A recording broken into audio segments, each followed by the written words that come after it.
దేవునికి స్తోత్రం. మీ అందరికీ వందనాలు. ఈ దినం కొరకు ఏర్పరచబడినటువంటి లేఖన భాగం చదువుకుందాము. అపోస్తుల కార్యము 2వ అధ్యాయము 13వ వచనం. కొందరైతే వీరు క్రొత్త మద్యముతో నిండి ఉన్నారని అపహాస్యము చేసిరి. ఆమెన్. క్రీస్తునందు ప్రియ సహోదరి సహోదరులారా, మీ అందరికీ మన ప్రభువును రక్షకుడైనటువంటి యేసుక్రీస్తు ప్రశస్తమైన నామంలో మీ అందరికీ ప్రత్యేకమైన వందనాలండి. May God bless you. Hallelujah. స్తోత్రం. ఆయన హెచ్చవలసి ఉన్నది, హీ మస్ట్ ఇంక్రీజ్ అనేటువంటి అనుదిన ఆత్మీయ కార్యక్రమానికి మిమ్మల్ని ప్రేమపూర్వకంగా ఆహ్వానిస్తున్నాం. మిమ్మల్ని అంటే మిమ్మల్ని, మీ కుటుంబ సభ్యుల్ని, మీ బిడ్డల్ని, మీరు పొరుగు వారిని, మీ ఇంట్లో చేరగలిగిన వాళ్ళని, మీ ఇంటికి రాగలిగిన వారిని. ఏ విధంగా కొర్నేలి ఇంటికి కొంతమంది రాగలిగారు? పేతురు వస్తున్నాడని, పేతురు రాబోతున్నాడని తెలిసి పేతురు ద్వారా ఏదో మాటలు వినబోతున్నామని తెలుసుకొని పేతురు మాటలు ప్రజలకు తెలియజేయాలనే ఉద్దేశంతో వాళ్ళని గ్యాదర్ చేశాడు, సమీకరించాడు, ఒక చిన్న కూడిక పెట్టుకున్నటువంటి కొన్నేళ్ళలాగా. ఈ కార్యక్రమాలు వస్తున్నప్పుడు మీ ఇంట్లో ఒక చిన్న కూడిక, బయట వాళ్ళని ఎవరిని పిలవలేకపోయినా మీరు, మీ కుటుంబ సభ్యులు, చిన్న పిల్లలైనా దేవుని వాక్యాన్ని వింటూ ఉన్నట్లయితే. కొన్ని సంవత్సరాల క్రితం నేను చాలా చిన్నవాడిగా ఉన్నప్పుడు మా చర్చ్లో పాస్టర్ గారు చెప్పేటువంటి మాటలు నేను జాగ్రత్తగా వినేవాడిని.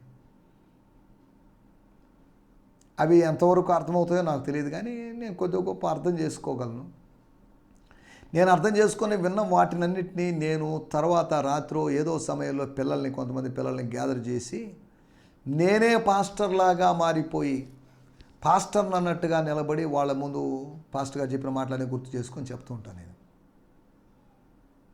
ఇది ఎప్పుడో చిన్నప్పుడు జరిగిన విషయం. తర్వాత మళ్ళీ దేవుని దూరం అయిపోయాను. తర్వాత ప్రభువు నన్ను రక్షించుకున్నాడు. తర్వాత ప్రభువు పిలిచాడు, ప్రభు సేవలోకి వచ్చాను, అది వేరే విషయం.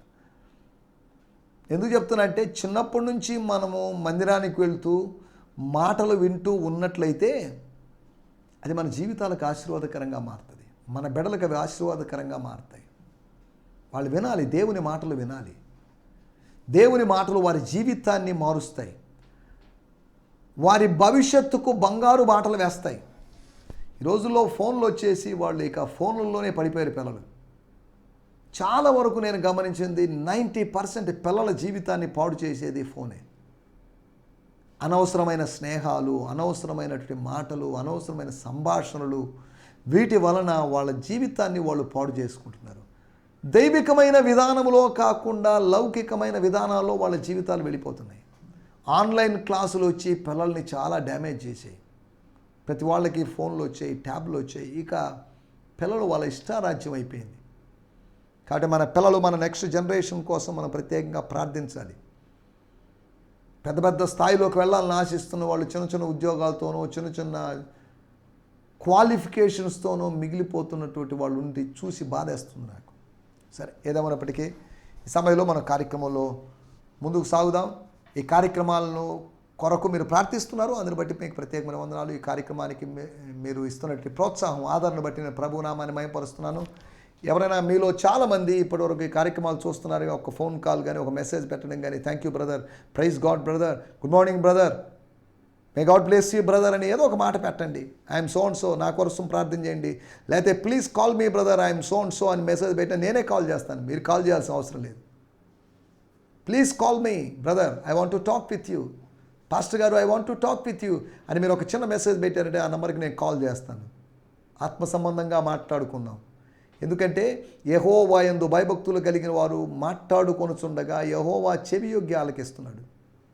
మీరు అక్కడో, నేను ఇక్కడో ఉండొచ్చు, అయినప్పటికీ మనం మాట్లాడుకుంటున్నప్పుడు దైవ సాన్నిధ్యం మన మధ్యలో ఉంటుంది. దేవుడు అక్కడ ఒక శ్రోతలాగా, అదృశ్యమైన శ్రోతలాగా మన సంభాషణ వింటాడు. కాబట్టి జాగ్రత్త. I praise God for he must increase, ఆయన హెచ్చవలసి ఉన్నది అనే కార్యక్రమాన్ని బట్టి నేను దేవుని స్తుతిస్తున్నాను. ఒక మెసేజ్, తెలుగు, ఇంగ్లీషు, ఏదో మెసేజ్ టైప్ చేయండి.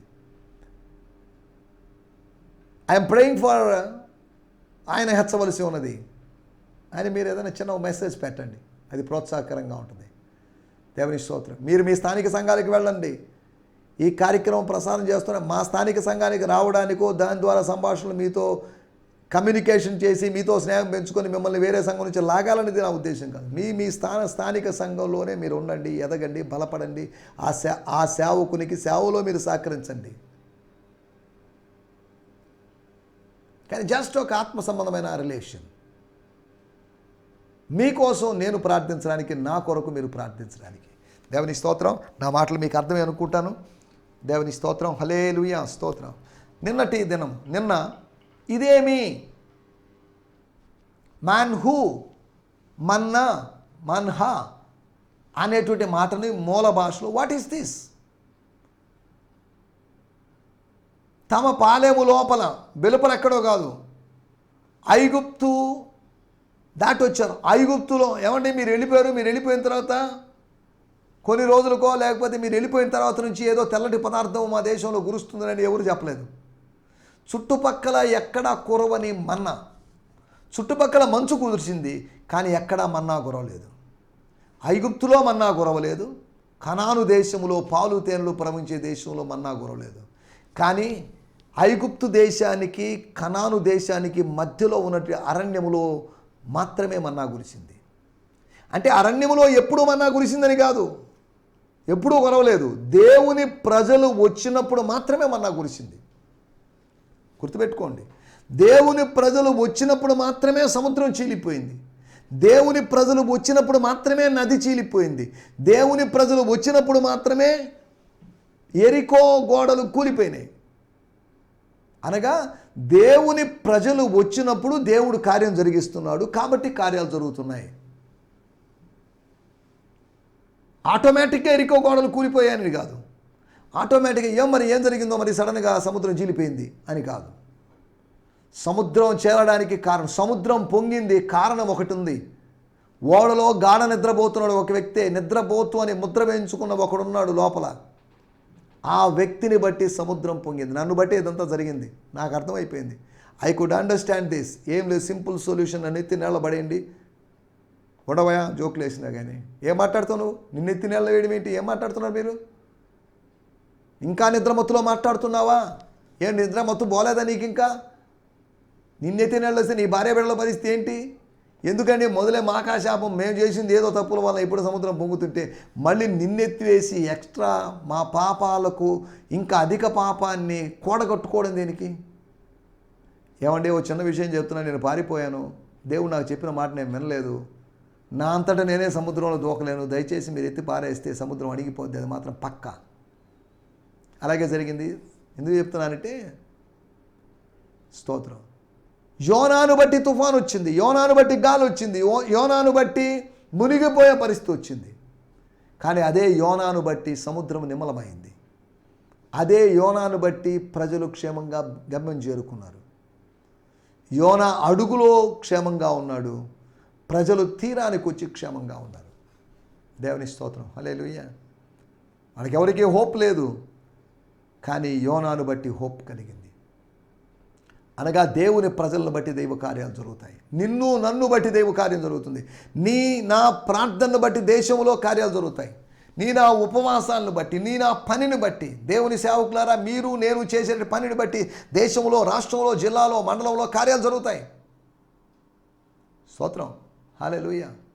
మనము చేసేదాన్ని బట్టి ప్రభువునందు మన ప్రయాసం వ్యర్థం కాదు. పాస్టర్లారా, దైవజనులారా, సువార్థికులారా, అపోస్తులారా, ప్రవక్తలారా, బోధకులారా, ఎవాంజలిస్టులారా, ఇప్పుడే కొత్తగా సేవలోకి వచ్చిన జూనియర్స్ అయినటువంటి దేవుని సేవకులారా, మనల్ని బట్టి, మిమ్మల్ని బట్టి ఈ దేశం, ఈ రాష్ట్రం, ఈ జిల్లా, ఈ ప్రాంతం అంతా ఆశీర్వదించబడబోతుంది. దేవుని ఒక్క యోసేపును బట్టి అన్ని దేశాలు ఆశీర్వదించబడ్డాయి. ఒక్క యోసేపును బట్టి ఐగుప్తు అన్ని ఆశీర్వాదాలకు మూల కారణంగా మారింది. ఐగుప్తు రిచ్ కంట్రీ అని తెలుసు, ఐగుప్తు సంపన్న దేశం అని తెలుసు, కానీ అంతకుముందు కూడా ఉంది, కానీ ఆ దేశానికి మాత్రమే సరిపోయింది. ఎప్పుడైతే యోసేపు అక్కడికి వెళ్ళాడో, యోసేపును బట్టి అన్ని దేశాలు ఐగుప్తు ద్వారా ఆశీర్వదించబడ్డాయి. Through Joseph from Egypt all nations were blessed. యేసు ద్వారా, లేకపోతే మన ప్రదేశాన్ని బట్టి, యేసు ద్వారా, మన ప్రదేశం ద్వారా అన్ని దేశాలు ఆశీర్వదించబడతాయి. దేవునికి స్తోత్రం. హల్లెలూయా. ఇదేమి అనే దాని గురించి మనం మాట్లాడుకున్నాం. వివరించడం ఇదేంటి వివరించడం ఏంటి, ఈ నెరవేర్పు అనబడింది ఏంటి, ద సో కాల్డ్ ఫుల్ఫిల్మెంట్ ఏంటి, వాట్ ఈస్ దిస్. మూడవది స్టాప్, ఆపండి దీన్ని అని అనలేకపోయారు. ఏదో జరుగుతుంది, సంథింగ్ ఈజ్ గోయింగ్ ఆన్ అనుకున్నారు. మూడవది ఈ కుమ్మరింపు ఏంటి, ఈ పీటర్ అనేటువంటి బ్రదర్ చెప్పిన కుమ్మరింపు ఏంటి, ఈ అవుట్ పోరింగ్ ఏంటి. ఒకవేళ యోవేలు చెప్పింది కరెక్ట్ ఏమో, యోవేలు చెప్పింది నేను పోయి చూసుకోవాలి, ఈ రాత్రికి వెళ్ళి యోవేలు గ్రంథం చదవాలి అని అనుకున్న వాళ్ళు ఉండొచ్చేమో. ఈ జిహ్వానందం ఏంటి, నాలుకల మీద నడయాడుతున్నటువంటి, నర్తనం చేస్తున్నటువంటి ఈ మాటలు ఏంటి, ఈ పరలోకపు భాష ఏంటి, ఈ ప్యూర్ లాంగ్వేజ్ ఏంటి. స్తోత్రం. ఇదేంటి, ఈ జిహ్వానందం ఏంటి. దేవుని స్తోత్రం. వాటి గురించి మనం నిన్నటి ఎపిసోడ్లో మాట్లాడుకున్నాం. దేవుని స్తోత్రం. దయచేసి జ్ఞాపకం చేసుకోండి, యూట్యూబ్ ద్వారా చూస్తున్న వాళ్ళు యూట్యూబ్ కామెంట్ సెక్షన్లో మీ ప్రేయర్ రిక్వెస్ట్లు, లేదంటే దేవుడు మిమ్మల్ని ఏ విధంగా, మీ టెస్టిమనీస్, లేదు అంటే మీ సందేహాలు, లేదు అంటే మీరు చెప్పదలుచుకున్న విషయాలు, మీ విమర్శలు, వీటిని దయచేసి తప్పక పెట్టాల్సిందిగా కోరుతున్నాం. నేను చాలా రోజులైంది Gideon machine church Santosh Nellore, GMC Santosh Nellore అనే ఛానల్ నేను వెళ్ళి చూస్తాను. ఎవరైనా కామెంట్స్ పెట్టి వాటన్నిటికీ రిప్లై ఇస్తాను. దేవుని స్తోత్రం. హల్లెలూయా. కనుక ఎవరు మిస్ చేయొద్దు. ఈ లింక్స్ మీ ఫ్రెండ్స్కి వాళ్ళకి షేర్ చేయండి. దేవుని వాక్యం ద్వారా దేవుడు తన దాసుని ద్వారా మనతో మాట్లాడుతున్నాడు, మాతో మాట్లాడాడు, నాతో మాట్లాడుతున్నాడు, మీరు సాక్ష్యం చెప్పొచ్చు.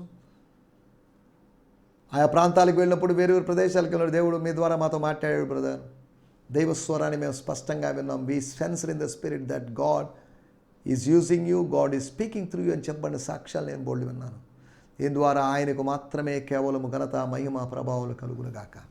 దేవుని స్తోత్రం. హల్లెలూయా. స్తోత్రం. ఈ సమయంలో మనము దేవుని వాక్యాన్ని ధ్యానం చేసుకుందాం. మన ముందు ఇంకో 14-15 నిమిషాల సమయం ఉంది కనుక దేవుని వాక్యాన్ని చూసుకుందాం. మన ధ్యానం నిమిత్తమై అపోస్తుల కార్యములు 2వ అధ్యాయము 13వ వచనం. కొందరైతే వీరు క్రొత్త మద్యముతో నిండి ఉన్నారని అపహాస్యము చేసిరి. కొందరైతే అంటే కొంతమంది ప్రజలైతే, అందరని కాదు, కొందరు ప్రజలైతే వీరు మద్యముతో, కొత్త మద్యముతో నిండి ఉన్నారని అపహాస్యం చేసుకున్నారు. వాళ్ళు నవ్వుకున్నారు.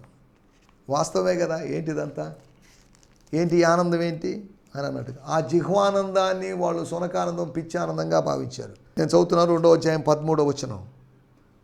And they were all amazed and perplexed saying to one another. ఒకరితోనొకరు చెప్పుకున్నారట, వాట్ ఈస్ దిస్, ఏంటిదంతా. సరే, 13వ వచనం మన మూల వాక్యం. But other said mockingly they are full of new wine. ఎవరు తయారు చేశారు, ఎవరు పెట్టారని, ఎవరు ఇచ్చారని. ఓహో, ఆ రోజు నీళ్లను ద్రాక్షారసంగా చేశాడు వీళ్ళ గురువు గారు, యోహాను సువార్త 2వ అధ్యాయంలో. స్తోత్రం. అంటే వాళ్ళకి యోహాను సువార్త 2వ అధ్యాయం తెలుసని కాదు నా మాటల ఉద్దేశం. అలాగే 2వ అధ్యాయంలో అపోస్తల కార్యం 2వ అధ్యాయంలో ఆయనకి అదే కదా పని. ఆయన పరలోకానికి వెళ్ళిపోయిన తర్వాత కూడా మళ్ళీ ఏమన్నా కొత్త రసం తయారు చేస్తే వీళ్ళు 9 రోజులు కనిపెట్టారు కదా, వాళ్ళకి ఏమైనా ఇచ్చాడేమో, వాళ్ళు కాస్త పుచ్చుకున్నారేమో, దానివల్ల ఏదో పిచ్చి మాటలు అని వాళ్ళు అనుకున్నారు. స్తోత్రం. వాడుక భాషలో కూడా చదువుకుందాం. అపోస్తల కార్యము 2వ అధ్యాయం 13వ వచనం. బాగా మద్యం తాగి మత్తులో ఉన్నారు అని కొందరు ఎగతాళి చేశారు. స్తోత్రం. స్తోత్రం. But others spoked fun at them and said. కొందరా, అందరా అని కాదు, అదర్స్, ఇతరులు, poked fun at them and said they are just drunk on new wine. మనందరం తాగింది వాళ్ళు తాగలేదండి, కొత్తదేదో తాగినట్టున్నారు, కొత్త బ్రాండ్ తాగినట్టున్నారు. మన రాష్ట్రంలో ఇప్పుడు రకరకాల బ్రాండ్లు ఉన్నాయి. Doctors brand, lawyers brand, teachers brand, ఇవన్నీ రకరకాల బ్రాండ్లు వచ్చేసాయి. వాళ్ళకి అర్థం కావడం లేదు, ఇది Jerusalem new brand from Jerusalem, లేదంటే గలిలియన్ బ్రాండ్ కావచ్చు. వీళ్ళు ఎక్కడి నుంచో, నజరేతు నుంచో ఎక్కడి నుంచో తెచ్చుకున్నట్టున్నారు. ఇది జుడియా బ్రాండ్ కాదు, ఇది జెరూసలేం బ్రాండ్ కాదు, ఏదో బ్రాండ్, న్యూ బ్రాండ్ ఉన్నట్టుంది. ఎస్, మీరు అలా అనుకున్నట్లయితే మీ అందరికీ చెప్పాల్సిన సమాధానం పేతురు చెప్పినట్లుగా, పేతురు అలా అన్నట్టుగా అన్నాడు, ఇలా అన్నాడు, maybe this is the new brand, this is heavenly brand, heavenly brand wine. స్తోత్రం.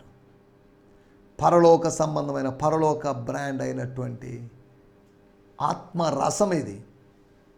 స్తోత్రం. స్వర్గపు సోమరసం అని అనుకోవచ్చు. ఇప్పుడు దాని సోమరసం ఏంటి అని దాని గురించి వివరణలు అడగొద్దు. దేవుని స్తోత్రం. హల్లెలూయా.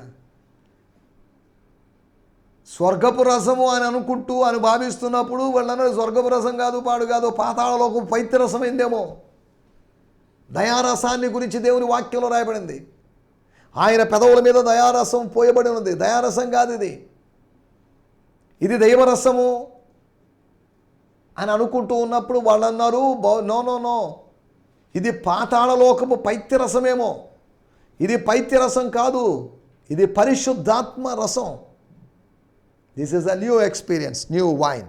దేవునికి స్తోత్రం. హల్లెలూయా. స్తోత్రం. మన టైటిల్ నింపబడవద్దు. అదేంటండి? నింపబడాలి కదా. నింపబడవద్దు అంటున్నారేంటి?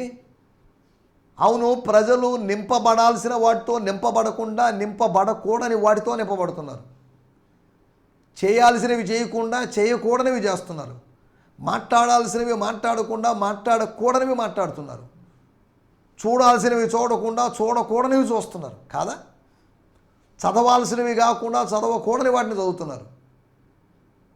ఇది మన మన మన ప్రజల యొక్క నింపుదల గురించి మనం గత దినాల్లో మనం మాట్లాడుకున్నాం. ఆత్మచేత, ఉల్లాసము చేత అనగా ఆత్మానందము చేత, ఆత్మ సంబంధమైన బోధ చేత, ఆత్మ సంబంధమైన విశ్వాసము చేత, అద్వితీయుడైన దేవుని కృప చేత, ఆత్మ సంబంధమైన భారము చేత మనం నింపబడాలని చెప్పుకున్నాం. కానీ వీళ్ళు కొత్త మద్యముతో నింపబడ్డారు. నో.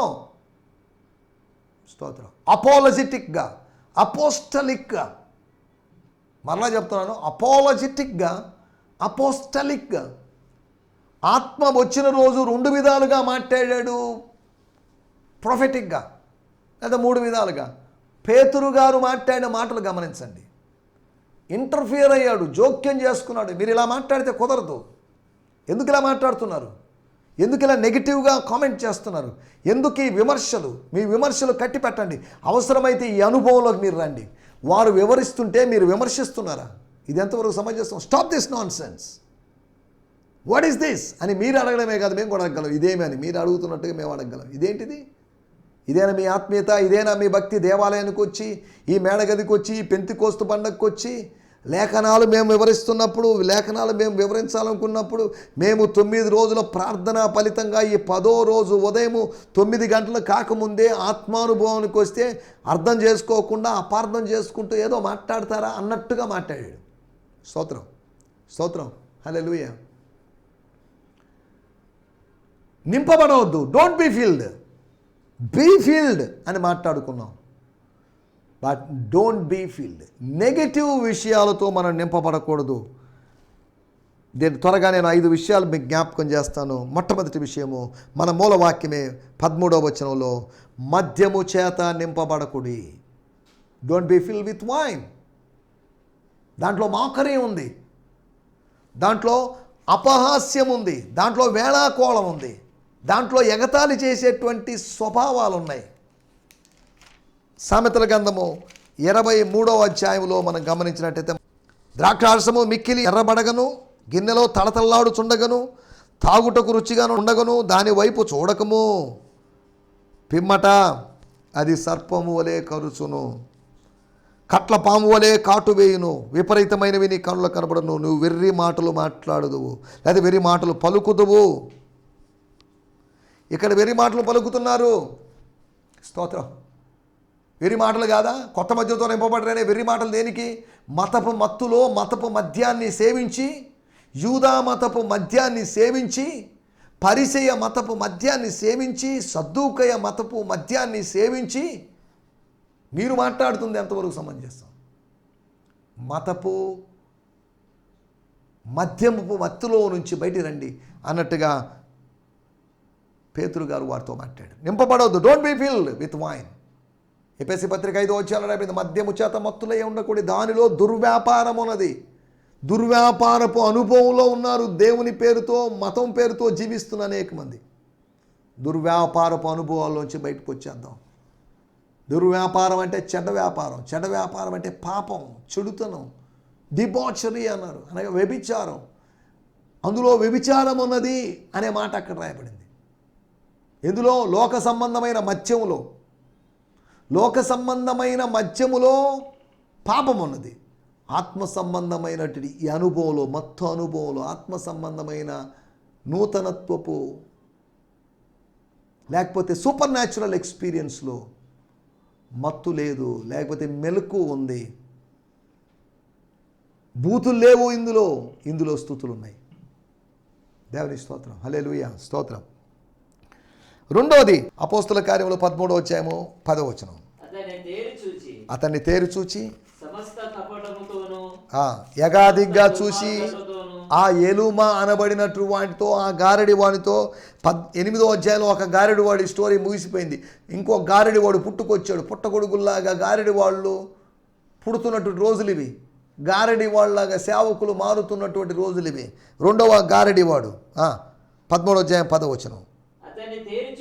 అతన్ని తేరి చూచి సమస్తమైన కపటముతోను అపవాది కుమారుడా, సమస్త నీతికి విరోధి, నీవు ప్రభు యొక్క తిన్నని మార్గములను చెడగొట్టుట మానవా? చాలండి. And said, O you who are completely full of deceit, సమస్త కపటం అనగా డిసీట్తో నింపబడ్డావు.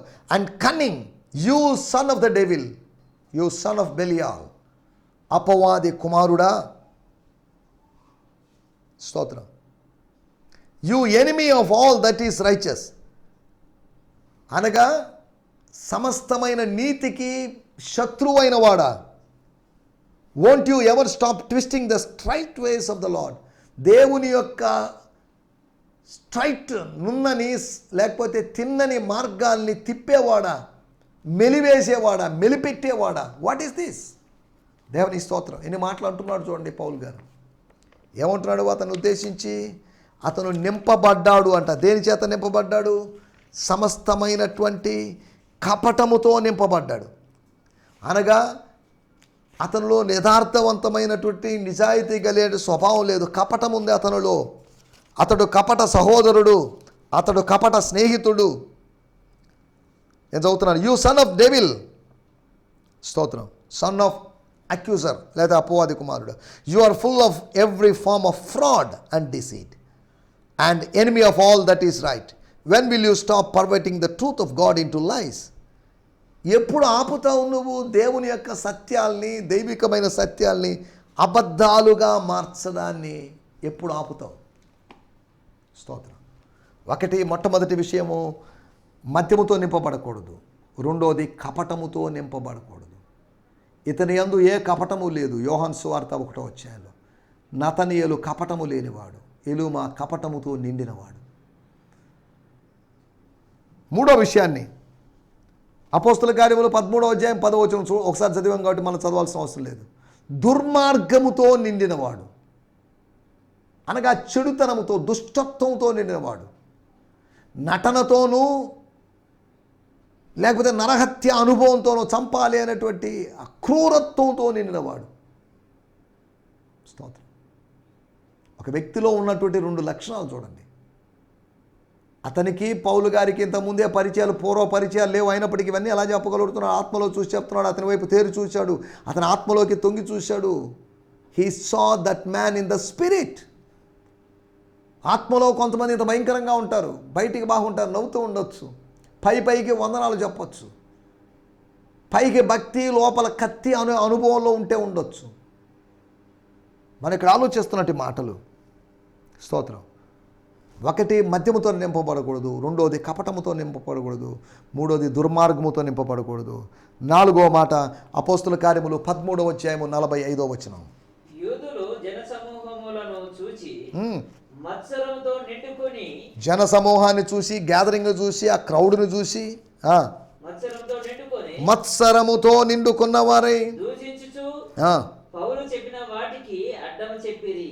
When the Jews saw the crowds They were filled with jealousy and contradicted the things which were spoken by Paul, disputing their words and slandering them. Filled with jealousy. మత్సరం అంటే అసూయ చేత నింపబడ్డారు. చూడండి, అక్కడున్న ప్రజల గురించి రాయబడిన మాటలు, వాళ్ళు మత్సరముతో నింపబడ్డారు. దేంతో నింపబడుతున్నావు నువ్వు? మత్సరముతోనా, మహిమగలిగిన ఆత్మతోనా? మత్సరముతో నింపబడితే నీ ఆత్మ యొక్క ఆరోగ్యం దెబ్బతింటుంది. 45వ వచనం నేను చదువుతున్నాను. వెన్ ద జూయిష్ లీడర్స్, అనగా యూదా నాయకులు, saw the size of the crowds, యమ జనసమూహాన్ని చూసి, vicious jealousy filled their hearts and they rose up to oppose what Paul was teaching. They insulted him and argued with him over everything he said. Jealousy చేత నింపబడ్డారు. దేవునికి స్తోత్రం. హల్లెలూయా.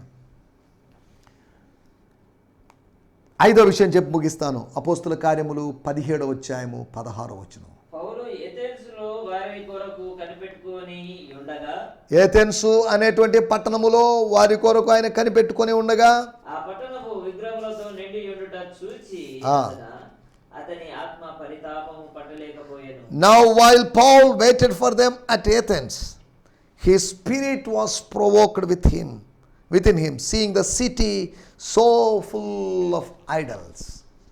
City is full of idols. విగ్రహార్పితమైనటువంటి ఆహారము కలిగిన కాదు, విగ్రహాలతోనే నిండినటువంటి ఆ పట్టణాన్ని చూసి, ఏథెన్స్ పట్టణం, దట్స్ ఫుల్ ఆఫ్. సమరయ పట్టణములో సువార్త ప్రకటించబడిన తర్వాత సంతోషం కలిగిందని దేవుని వాక్యంలో మిగుల సంతోషం కలిగింది. ఈ పట్టణంలో మిగుల సంతోషం లేదు, విగ్రహాలు మాత్రమే బోల్డ్ ఉన్నాయి. దాంట్లో ఒక విచిత్రమైన విగ్రహం కూడా ఉందని మనం అక్కడ చూడగలం. 17వ అధ్యాయం 16వ వచనం నేను చదువుతున్నాను. While Paul was waiting for them in Athens, his spirit was deeply troubled when he realised that the entire city was full of idols. స్తోత్రం. Deeply pained or irritated. Troubled అంటే ఆత్మలో ఏదో వేదన కలిగింది, గుచ్చబడిన వాడై, నరకబడిన వాడై, పొడవబడిన వాడై అన్నట్టుగా. స్తోత్రం. నా మాటలు నేను ఇక్కడ ముగిస్తున్నాను. నింపబడవద్దు. 1, మద్యముతో నింపబడొద్దు, కపటముతో నింపబడొద్దు, దుర్మార్గముతో నింపబడొద్దు, మత్సరముతో నింపబడొద్దు, విగ్రహములతో నింపబడొద్దు. విగ్రహములతో నింపబడడం ఏంటండి అని అంటారేమో. యెహెజ్కేలు గ్రంథం 14వ అధ్యాయంలో, నరపుత్రుడా, ఈ ప్రజలు తమ హృదయములో విగ్రహాలు ఉంచుకొని ఉన్నారట. విగ్రహాలు బయట గోడకు ఉంటాయి కొంతమందికి, కానీ చాలామందికి హృదయములో ఉన్నాయి. బయట ఉన్న విగ్రహం కన్నా లోపల ఉన్న విగ్రహాలే ప్రమాదకరమని దేవుని వాక్యం ద్వారా మనం గ్రహించవచ్చు. కాబట్టి ఇటువంటి నింపుదల లేకుండా, ఈ నెగిటివ్ నింపుదల లేకుండా, ఈ శరీర సంబంధమైన వాటితో నింపబడకుండా ఆత్మ సంబంధమైన వాటితో నింపబడుతూ ముందుకు సాగడానికి ప్రభు మనకందరికీ సహాయం చేయనుగాక. ఆమేన్. హల్లెలూయా, హల్లెలూయా. మీ అందరికీ ప్రత్యేకమైన వందనాలు. ఈ సందేశము మీకు ఆశీర్వాదకరంగా ఉందని నమ్ముచున్నాము. ప్రార్థన అవసరతల కొరకు మమ్మల్ని సంప్రదించవలసిన మా చిరునామా గిద్యోన్ మిషన్ చర్చ్, 6వ వీధి, శాంతినగర్, నెల్లూరు 4, ఆంధ్రప్రదేశ్. పిన్ 524004. మా ఫోన్ నంబర్లు 7036443613, మరి ఒక నంబర్ 9392293010. మా ఈమెయిల్ ఐడి gfihmi2015@gmail.com. దేవుడు మిమ్మును ఆశీర్వదించునుగాక. ఆమేన్.